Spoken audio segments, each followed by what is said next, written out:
Judy was boring. Hello. Then Judy discovered ChumbaCasino.com. It's my little escape. Now Judy's the life of the party. Oh, baby, mama's bringing home the bacon. Whoa, take it easy, Judy. The Chumba life is for everybody. So go to ChumbaCasino.com and play over 100 casino-style games. Join today and play for free for your chance to redeem some serious prizes.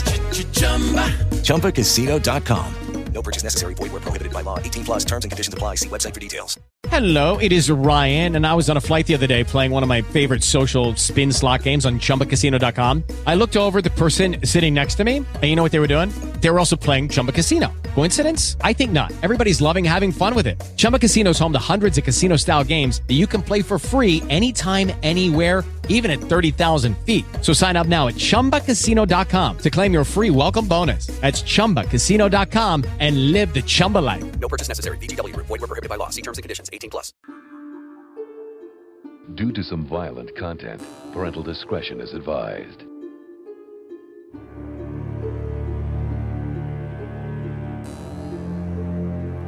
In the year 247, in the Age of Judges, Vartan was summoned home by a letter stating that his father had died under mysterious circumstances. Upon returning home, Vartan opened his mind that the possibility that his father's death in his hometown of Eterno was not everything that it appeared to be. Welcome to Ethereal Embrace.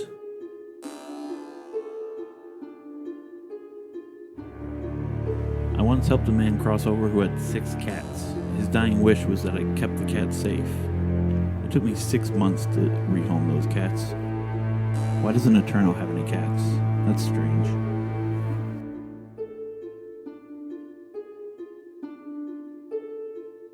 Day 2. Evening. Kiirion's house. So Vartan's sparring. Ovyck's going through which journal?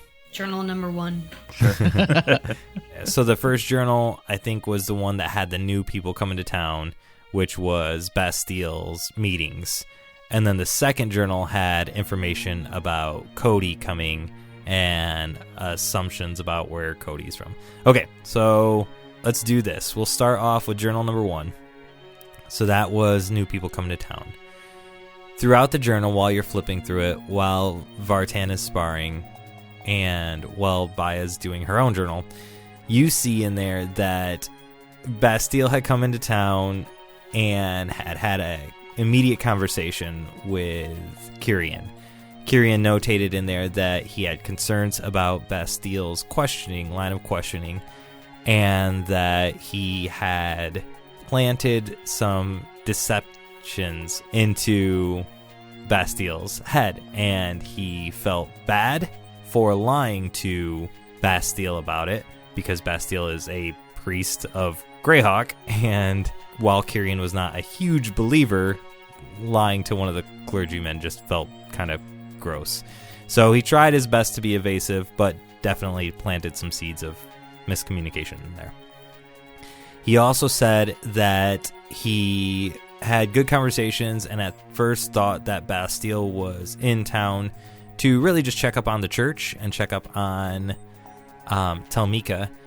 And there are some notes in there about conversations with Telmika. So here's the point now. So that's all the basic information you've got. Here's the point now where I want an investigation roll from you for reading through this. 13. Okay, so with a 13 for that book, the information that you pull, additional information that you pull is 1, Telmika in the conversations that are noted seems to have her wits about her more. The notes that are in here seem to say that she was very smart, kind of caught on to the hesitations, and made it appear that even though Telmika wasn't in on the information that Kiirion was, she could... He was expressing concerns that she was catching on to things that were in the conversation and beginning to question things as well. And at that point, that is when Kiirion wanted to kibosh the conversations with Bastile. So that's what you get with a 13. All right, Baya, you're going through the second book, the one that talks about Cody. So it details when Cody got here 10 years ago. It talks about how Cody came in with a lot of gold and bought out the Last Stop Tavern and Inn, and he dropped 750 gold on the tavern, which is a lot of gold for a little tavern where nobody at all goes to. And he paid that money to Kiirion. And when he first got into town, he asked about buying the place, and Kiirion immediately was like, it's 750 gold, thinking that it would be outrageous and that Cody would not want to stay. But Cody went to a trunk, pulled out the gold, counted them all out immediately before even setting foot in the Last Stop Tavern. Now I want an investigation roll from you to see if you find out anything additional from this book. 12. All right, so a 12 does get you one thing additional to it. So in there, it talks about how he and Cody did spar a few times in the years that Cody had been there. Cody didn't want to, but it was one of the only ways that he felt like he could get information, that Kiirion felt like he could get information out of Cody. And he noted on there that not only was Cody a much better swordsman than Vartan was, but that it was clear that Cody was some kind of magician. And he didn't know what kind of magic he would do, but he noticed certain movements and certain gestures that Cody would do during combat, especially when Vartan was practicing with the Warhammers, that he noticed there were certain things when he was winning, it felt like Cody was about to do almost like a knee-jerk reaction, some kind of magic usage. But he didn't know much more about that, and that's what you pull out of year 12. And then sparring Vartan. You are wanting to find out what while you're sparring? So what's the strategy to kill the Zill? So you guys are swinging and taking stances, and it's relaxed. She's not doing full blows. I don't know if you are. I'm not. Okay. I'm not. But she says, oh, there's a spot on the back of the neck. It's a break in the carapace that you can get a spear, and if you time it just right, it slides right through the back of the Zill's head. It seems like once you're past the carapace, the insides of it are super soft, almost like a mushroom.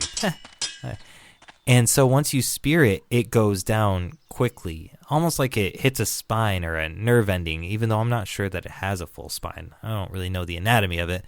But it attacked, and we were in the fields, and it went after me, and then Terranil came out to help and shot a heavy crossbow at it, got its attention, and it turned its head just at the right time, and I stood back up and thrust my spear into the back of the neck, and it went down.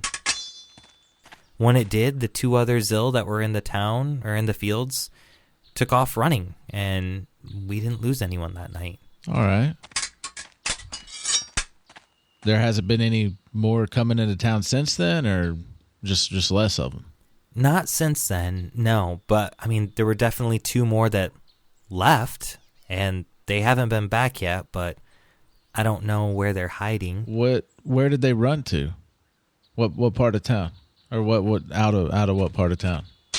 She says, I actually was talking to Cody about this earlier today. I'm not very good at tracking things, and there are still footprints in the fields that lead into the woods.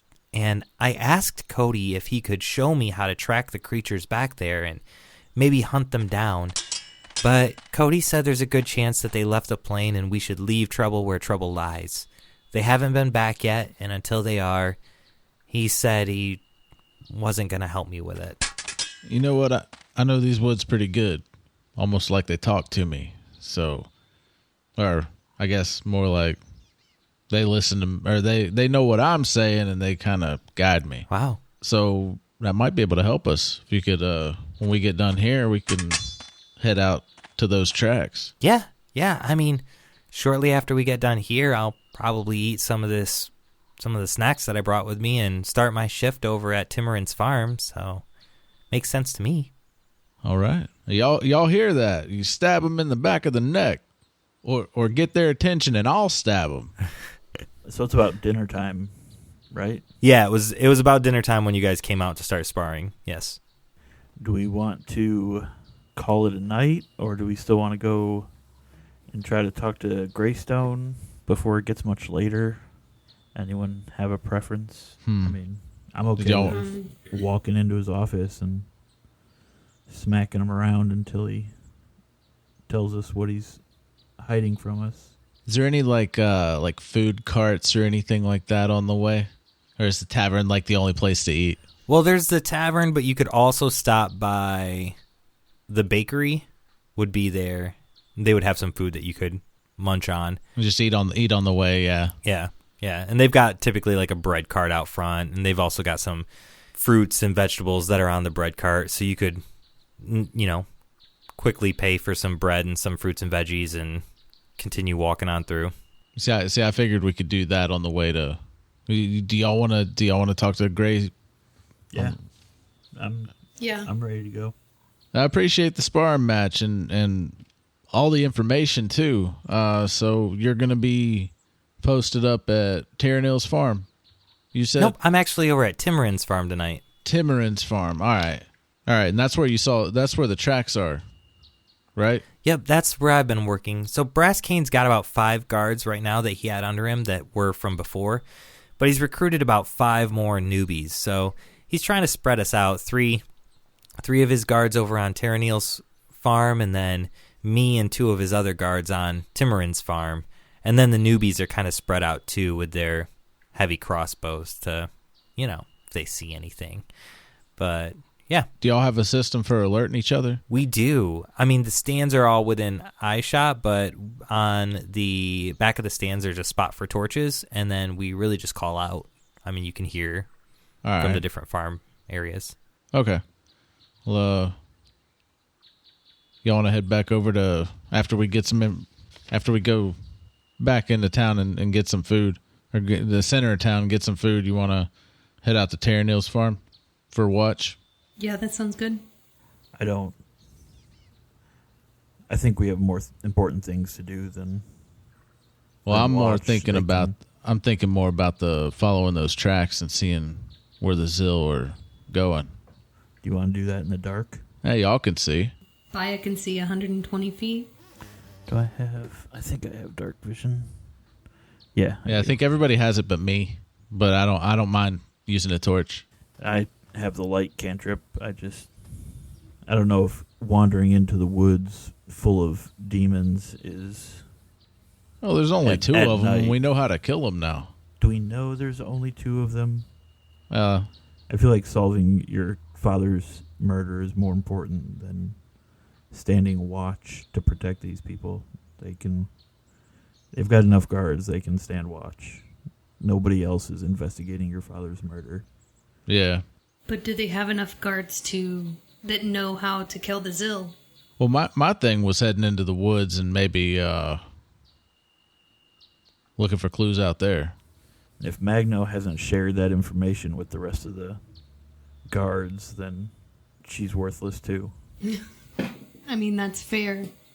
We can't assume that she has. I think she's looking for glory more than really helping. But they haven't showed up since she did take out the one. So I don't know. I think standing watch is a waste of time, but if that's what you think will help solve your father's murder the quickest, then sure. Well, I wasn't talking about standing. You just want to walk off into the woods in the middle of the night. They come out at night. Maybe we can draw them out. Yeah, I guess If we have the chance to help people, we should. And this is the closest chance we've gotten to helping them with the Zill. That's not the same direction the cabin is it? Terranil's farm. It's over at the other farm, isn't it? Yeah, both the farms are on the west side of town, though. Oh, okay. So the cabin is out in those woods. Out beyond the farms, yep. Okay, so well that cabin is out there too, and that's another big clue to my father's death. Okay. Maybe we'll have less of a chance of somebody following us out there whenever we go. All right, I'm all for going to the cabin, checking that out, and if we stumble upon the other Zill and have to kill them, then that's all right. But I don't want to stand in a field and just wait.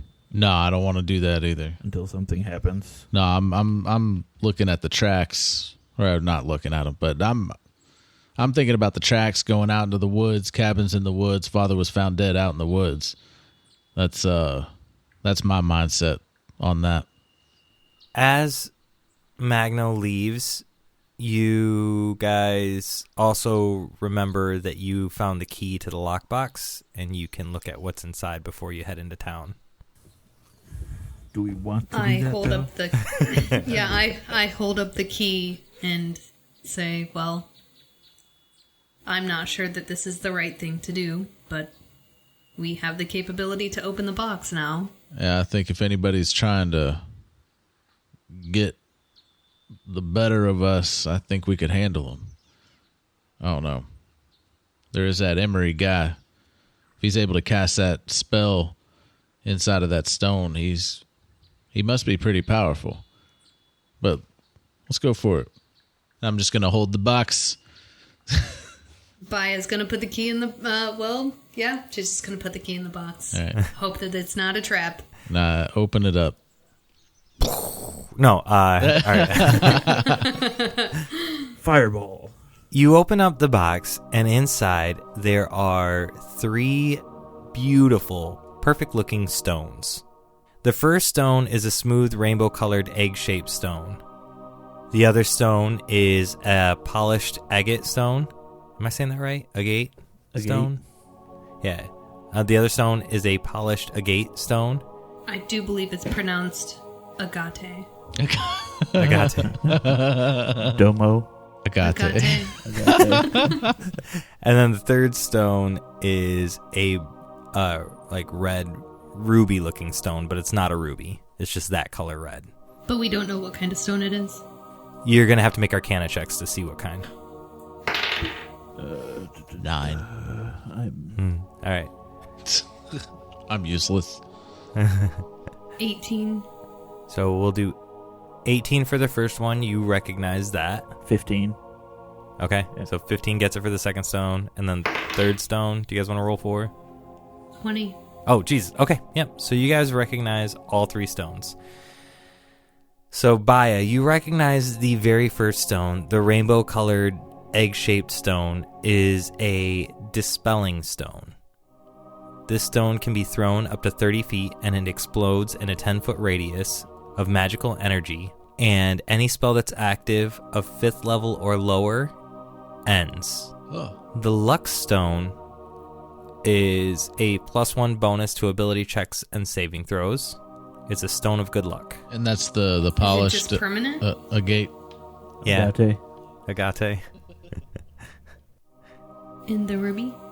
And the red stone is an arcane waystone. As an action, you can cause this chunk of stone to shatter and create a spiraling portal of garnet dust, connecting your current location to the permanent teleportation circle bound to the waystone. The shimmering portal opens within 10 feet of you and remains open until your next turn.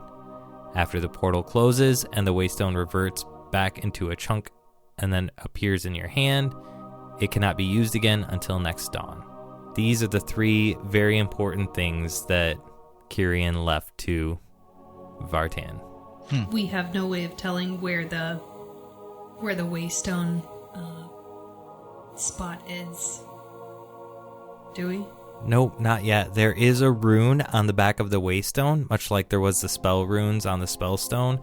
So, from your knowledge, I mean, you rolled a 20 on this, right? So, from your knowledge about waystones, you know that rune is probably in the teleportation circle, wherever that permanent circle is put, but you have not seen that circle since you've been in town. Nothing comes to mind for that. I bet it's the cabin. It's my first instinct is that it's a way for him to get to the cabin quickly. My first instinct was it was the stable. It's a way for him to get home quick. Could be. We're going to the cabin so we can look for we haven't seen a teleportation circle here at the house. Have we been in the stable? Did we look everywhere in the house? I thought we did, but Just rampage the house. Well, we never... Like, Is it a 2-story house? Single story? It has an upstairs. That's where you guys' bedrooms were. That's right. And it does have a cellar. I haven't checked the cellar since I've been home. I had no need to go down there. Wonder if the teleport's down there. check the cellar. Let's go check while we're here. Or is that what Greystone wants us to do? I mean, looking for a teleportation circle isn't going to Yeah, true. do anything. Yeah. Yeah, let's go. Okay, so you guys make it into the house. You make it to the kitchen, which has the stairway to the cellar. And go ahead, and I want everyone to make a wisdom save. 22. 17. Wow. 22. Jesus, guys. Okay, so all of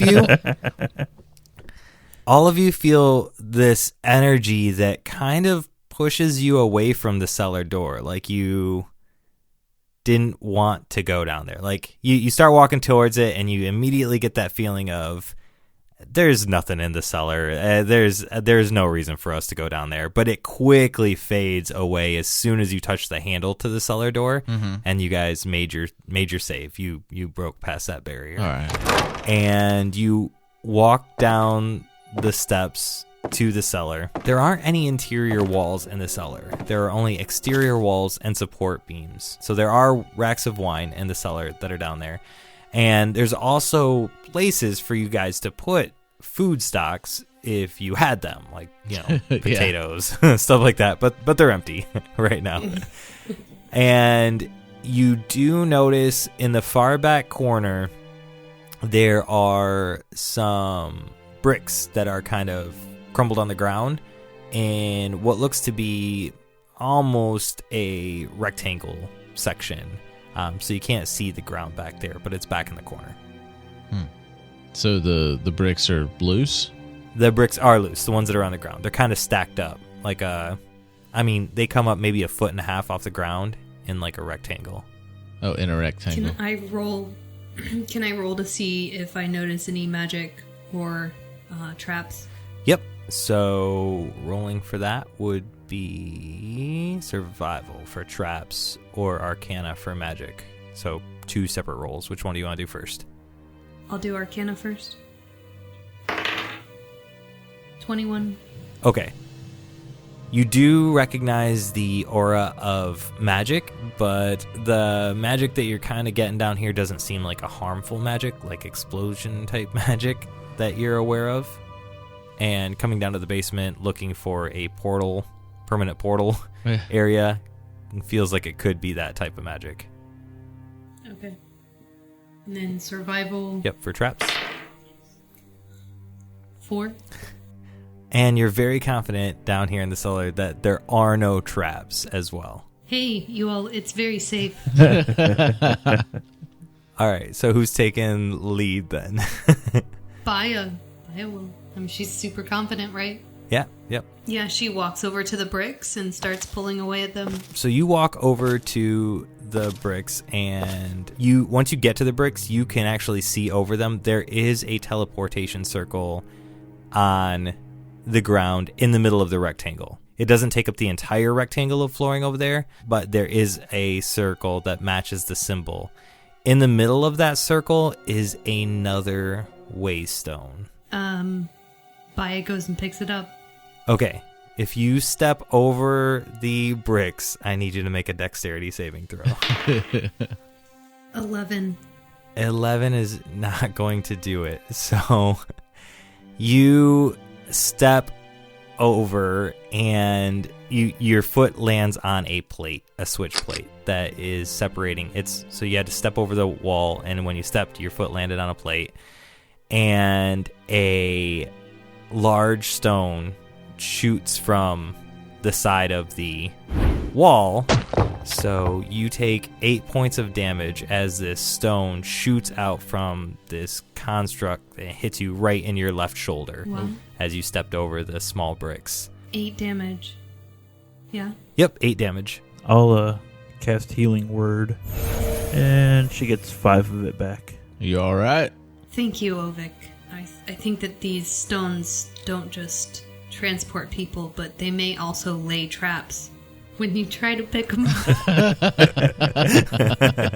All right, so do you make your way to the circle now? And No, Baya would just stand there looking at the stone, to be honest. okay, make a investigation check now that you've triggered one trap. Yeah. 13. Okay, so 13 does show you, now that you've triggered one, all around the ring on the inside of the rectangle, there's a switch plate that is what you stepped on that tripped it. It goes all around the inside of that rectangle on the sides that aren't the exterior walls. So essentially, what you would want to do is step up on the rubble and then kind of hop over the little 5-foot trip plate, and then walk the next couple feet to the circle inside the rectangle. But you don't see any more traps within the circle. So there are other traps in this room. If we get up here and just hop over those plates, if you can see them. I point out the plates and the one that I have already stepped on. Is that down? Is that plate permanently down now? Or did it reset? Did you step off it? Yes. It reset. You could feel it move up with your foot. Wow. So don't step on them. So we just got to jump over them. But just also, we need to remember this if we ever do decide to use this stone, that as we come out of the portal, There will be traps. there will be traps. Yeah. Probably on the other side as well. I think that's a safe assumption. So how does the stone work? Anywhere we are in this world, we could throw it and it'll bring us back to this place? Yep, anywhere in all of Euphrae in the world of Euphrae, if you use this stone, it will bring you back here. But if we go through the portal, the stone will be on the other side. Yeah, the stone, once you go through the portal, it's there for your turn until your next turn. So if you use it, then go through it, and then you end your next turn, the stone reforms in your hand On the other side? on the other side. Okay. And the portal closes. Yep. And you can only use it once per day? Yep. Is that other stone the same, or does it have a different rune on it? You take a look, I assume? Yeah. All right, so you pick it up, and it's got a different rune on it. Nothing crazy happens. Teleported to the big bad guy. All right. So the one we got, I'm guessing, teleports here. And then this other one teleports to somewhere else. Well, Maybe. do we see the rune that was on the first one? Is that on the floor? Oh, yeah, it is. Yeah. Yep. Okay. So the one that came in the box will bring us to the basement. Yep. And the one that was in the basement will take us somewhere else. Yep. Okay. We could just use the other one. So we could just skip the See where it traps, takes- just teleport to it. Yeah. Yeah. We could Use... we could use the second one to go somewhere else right now. If we don't like what's there, instantly use the one we found, the one from the box, to come straight back, Yeah. and then we'd be able to use them again tomorrow. The problem is it stays open until the end of your turn, so it's going to stay open for anybody else to jump into it as well. Yeah, we could shove them into the traps. I do want to give you guys one inspiration for figuring out that it was in the cellar. So one inspiration for all of you guys for the teleportation circle, knowing what it was for, needing no hints. So, Greystone, or y'all want to play with some portal magic?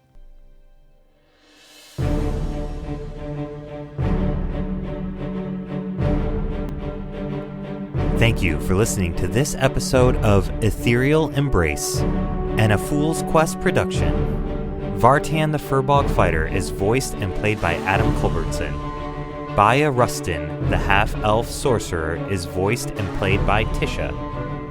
Ovyck, the tiefling cleric, is voiced and played by Chris Johnson. And I am Nico, your GM. Please remember to drop us a 5-star rating and review on your favorite podcatcher. Music provided in part by Midnight Syndicate, makers of the original Dungeons & Dragons soundtrack. If you would like to follow us on social media or say hello to the cast, details on where to find us will be in this episode's notes. Remember, be safe, we love you all, and stay foolish.